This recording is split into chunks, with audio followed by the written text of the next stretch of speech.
गुरुर्ब्रह्मा गुरुर्विष्णु गुरुर्ब्रह्मा गुरुर्विष्णु गुरुर्देवो महेश्वर गुरुर्साक्षात् परब्रह्म तस्मै श्री गुरुवे नमः। प्रेम से बोलिए सत्य गुरुदेव की जय। बंदी चोर कबीर साहिब की जय। बंदी चोर गरीबदास जी महाराज की जय। स्वामी रामदेवानंद जी गुरु महाराज की जय। बंदी चोर सदगुरु रामपाल जी महाराज की जय। समादरणीय सज्जन वृंद, धर्मानुरागी, सत्संग प्रेमियों, भक्त आत्माओं के चरण कमलों में कोटि कोटि नमन। कबीर साहब का वाणी है, एक साखी में कहा है, शेर 5 को खाए करी, शेर 3 को खाए, शेर 3 नहीं खा सके, शेर 2 को खाए, शेर 2 को खाए करी, पाया अगम यलेख, सतगुरु शब्द योग का जाके रूप नरेख। यानी 5 अविद्या आदि तथा 5 विषयों की आसक्ति को खाकर यानी समाप्त कर 3 शेर यानी 3 गुण को खा लो, इन्हें अपने वशीभूत कर लो और तीनों गुणों से परे हो जाओ। यदि तीनों गुणों को तुम न खा सको यानी त्रिगुणातीत न हो सको तो रजोगुण और तमोगुण को तो अवश्य खा लो। रजोगुण और तमोगुण के गिरफ्त से ऊपर उठ जाओ, सतोगुण में आ जाओ। सतगुरु कहते हैं कि रजोगुण और तमोगुण इन दोनों को वश में कर लेने पर जो परमात्मा अगम और अलग है, जो रूप और रेखा सगुण साकार से परे निर्गुण निराकार त्रिगुणातीत है, उसे सहज ही प्राप्त किया जा सकता है। जीवन अथवा सृष्टि 3 गुणों के मिश्रण से बनी हुई है। समस्त सृष्टि तीनों गुणों के आपस में अनंत तरह के मेल के कारण ही संभव हुई है। 3 गुण है, सतोगुण, रजोगुण और तमोगुण। सतोगुण का उत्तम गुण माना जाता है शांति, स्नेह, उदारता, सेवा, संयम, साधना, सत्संग अथवा लौकिक कार्य भी लोकहित और आत्महित की कसौटी पर कसकर किया जाए तो वह सतोगुण का कार्य कहलाता है।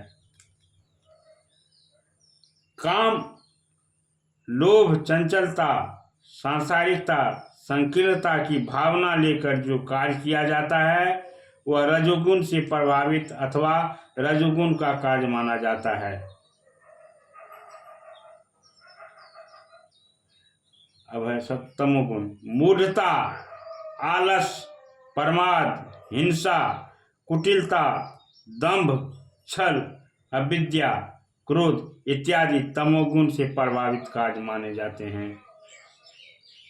गीता ज्ञानदाता ने गीता के 4थे अध्याय के अंतर्गत कहा है, जो कार्य यज्ञ से निमित्त किए गए हों वे बंधन नहीं देते हैं। दूसरे शब्दों में जो कार्य स्नेह, उदारता और लोक हितार्थ संपादित हो उसे यज्ञार्थ कार्य कहा जाता है। यह सतोगुण है। तमोगुण व्यक्ति को मानवता से गिरा देता है, उसे पशु के समान बना देता है। रजोगुण व्यक्ति के अंदर देवत्व, इंसानियत, शांति, आनंद को पनपने नहीं देता। रजोगुण में हमेशा मन चंचल बना रहता है। रजोगुण व्यक्ति के अंदर आत्मबोध तथा आत्मज्ञान का प्रकाश नहीं फैला सकता। तमोगुण ही ज्ञान का प्रकाश फैलाने में सक्षम है। वैसे तो गीता ज्ञानदाता एवं सभी संतों ने कहा है कि व्यक्ति जब तक त्रिगुणातीत नहीं हो जाता, मतलब तमोगुण, रजोगुण, सतोगुण से भी ऊपर नहीं उठ जाता, तब तक मोक्ष नहीं हो सकता है। सतोगुण स्नेह और उदारता का उद्गम है। सतोगुण से ऊपर उठना बहुत कठिन नहीं है। जितना परिश्रम है वह रजोगुण और तमोगुण से ऊपर उठने में है। पशु पक्षी इत्यादि में रजोगुण और तमोगुण विशेष रूप से होता है। हमारी आत्मा अनेक पशु पक्षी इत्यादि शरीरों को तय करके मनुष्य शरीर में आई है, इसीलिए इससे अधिक मात्रा में पशुवत रजोगुण और तमोगुण का सत्कार रहना सहज संभव है।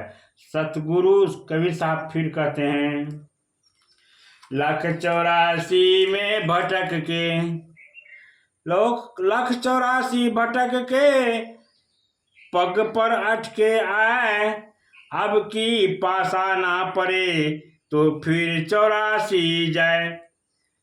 यानी पशु पक्षी आदि 84 लाख योनियों से भटकते भटकते मनुष्य के शरीर में आया है।